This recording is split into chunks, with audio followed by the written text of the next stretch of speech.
Hey guys, it's ArchieLuxury, and today guys, I want to introduce a new product. It's called ULO. Now what is ULO? It's a digital business cards social platform that helps consumers and businesses get connected. It helps promote products and services all within a single professional network. Now, ULO was designed and built by the best. It's built by ex-Pebble engineers who pioneered in the smartwatch market. And they raised funds via a Kickstarter project. If you struggle to stay in touch with your customers, ULO solves such problems by collecting your contacts, enabling payments, and maintaining the conversations all within a single professional network. Guys, click on the QR code, take a look yourself. ULO, that's right guys, ULO, check it out.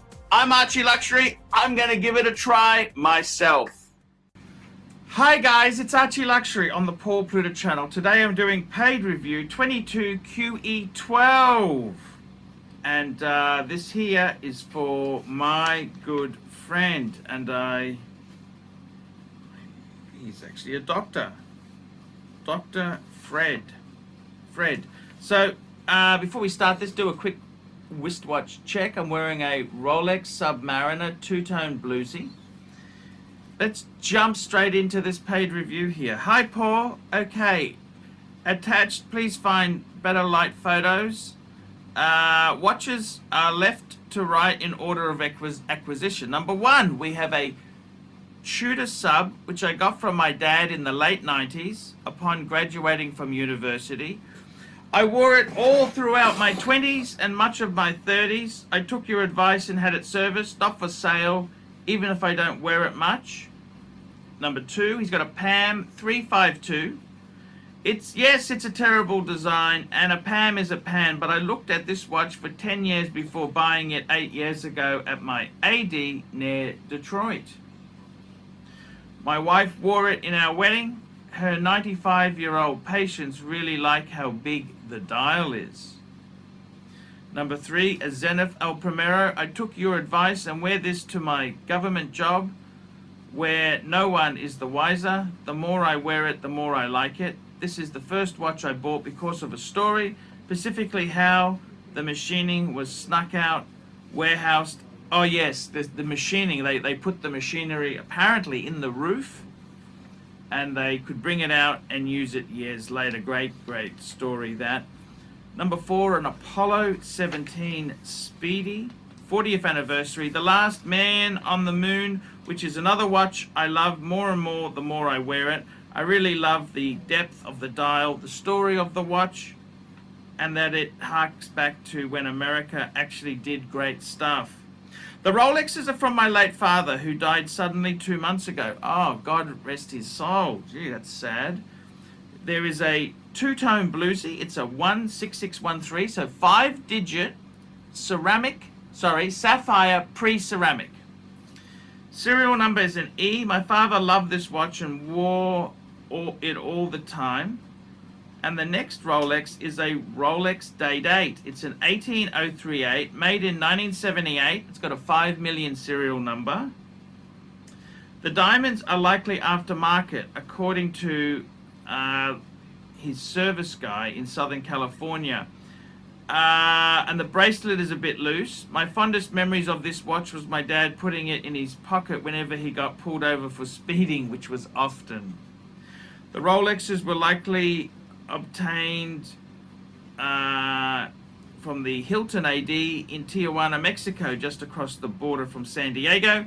I loved my father and am in no hurry to sell the watches, but I'm more of a white metal person and do not foresee wearing either of these Rolexes with any regularity. I'm getting offers in the 8,000 range for each. I cannot locate the box or papers for either. Ooh, that really hurts the pricing. If you had that stuff, collectors love that stuff. I looked at a Lange 1 moon phase for a long time, but quickly forgot about it when I saw the Patek 5235G. I am also looking hard at a Vacheron Constantin Historiques America 1921. That's the driving watch in white gold. I also briefly toyed with trading the bluesy sub for an Explorer one, but think that's probably a terrible idea.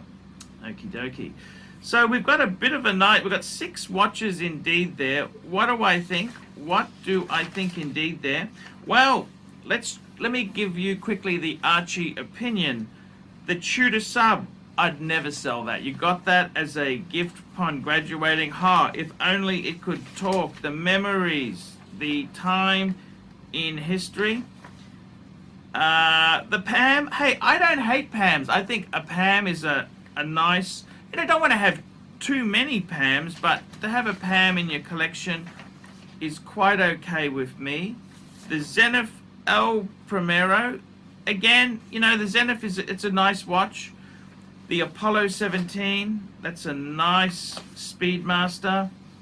And then the 2 Rolexes, the two-tone bluesy, and then your dad's, that's your dad's watch, and the Day-Date. I'd be reluctant to sell those, but what a nice little collection there. So the questions are, oops, he's already I've jumped the gun. Question, would you sell or keep the Rolexes? If selling, would you sell immediately or hold on until my father's death is further behind me? Look, my honest advice is I would wait a year and then decide what you wanted to do. It's actually funny. I got a friend of mine, well, it's not funny.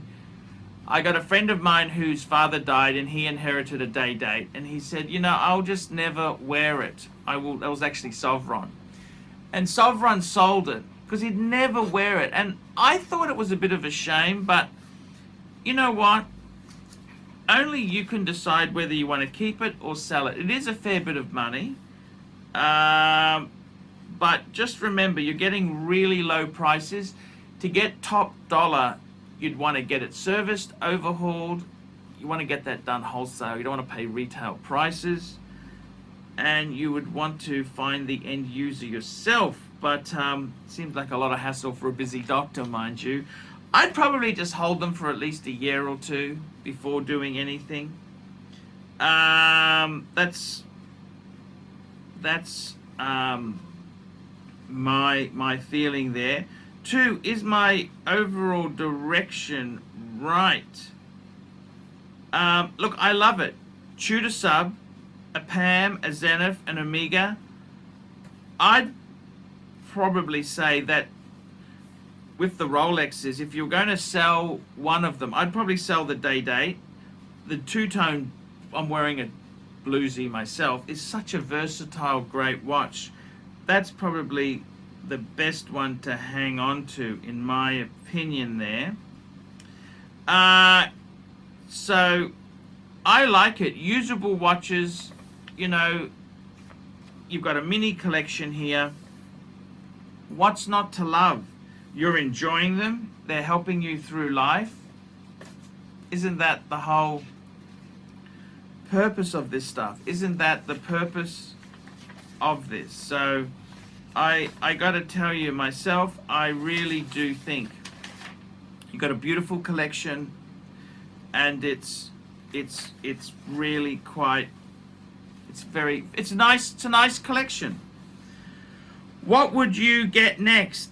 Then how long would you let things settle before getting something else? I've got a dealer asking me to make an offer on a 5235 Patek.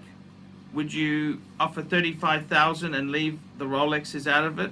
Thank you. So okay, so he then emailed me back and said he has bought it. It's a Patek 5235G, white gold, an absolutely amazing Patek Philippe. A complicated Patek. So what do I think here? Well, what a great achievement watch. Patek is a great watch to have there. Treat yourself with. Why not? Why not indeed? I think this is a beautiful collection, beautiful pieces, and it's really, really nice to enjoy them. So I've got to be honest with you there. I think you've got a great collection, great pieces, I would start to enjoy them. You've added a Patek. Man, what a wonderful story there. You've got your own legacy. With the Rolexes themselves, I'd probably, the two-tone, I would highly recommend getting that serviced by Kenny Nguyen, Jewelers on Time. He does great work with vintage. I'd probably get the day date serviced as well. You might want to put the dial back to original. You can get, because I don't like to have aftermarket stuff on Rolex, but I think I would you look on eBay, get a box, or you can sort of make it nicer, present it better, and decide if you want to keep it. Or I'd probably keep the two-tone. The two-tone is a great way to remember your dad. If you're not going to wear the gold, I get it. The day date is a bit of, some people love them, some people hate them. I got a friend of mine, Mr. GMT, he's just bought a 36mm day date. He loved the day date. And, some people love them. Some people don't like they're a little bit flashy. But I would definitely keep the two-tone bluesy, because it's a classical watch, and I wouldn't be in a rush to sell it. I wouldn't be in a rush. Just hold back. I mean, you're a doctor. Doctors should make good money. Just hold back. Don't be in a rush to sell something you'd regret. But beautiful collection, beautiful pieces. What more do you want in life? Isn't that happiness? Nice pieces. Tells a story. You've got some. You've got really nice pieces. Enough to wear. Happiness isn't having more necessarily. I think you got a beautiful collection of a beautiful Patek complication. Now, just amazing collection. Beautiful collection, really nice, fuzzy feeling. Look after them, make sure the burglars don't get them. And thank you so much for getting a paid review. I do apologize for taking a bit long there. I couldn't find how he did it, but it's all done now, so I want to say thank you so much. Lovely guy, very nice gentleman. Wear it in good health, and I will see you on the next one. Remember, guys, like, subscribe, and tell your friends. And remember, I can't survive on Google Ads alone. Paid reviews keep me full-time on YouTube. Paid reviews, $50 for a basic review. You can tip a bit more if you want. And I will see you in the next one. Details on how to organize a paid review down in the description. See you later, guys. Hi guys, it's ArchieLuxury. Guys, I want to talk to you about David SW. David SW. Guys, if you are in America, if you are looking for a Rolex watch of your dreams, in fact, if you're looking for a contemporary modern wristwatch, I strongly advise you to look at David SW. Guys, don't play the dealer games. Don't bring in chocolates or Krispy Kremes for your dealer hoping to get a Rolex at retail. It's futile. Please, guys, save your dignity. Keep some pride. Go to David SW. I would highly recommend David SW. If you're in America and you're looking for a watch, go to David SW.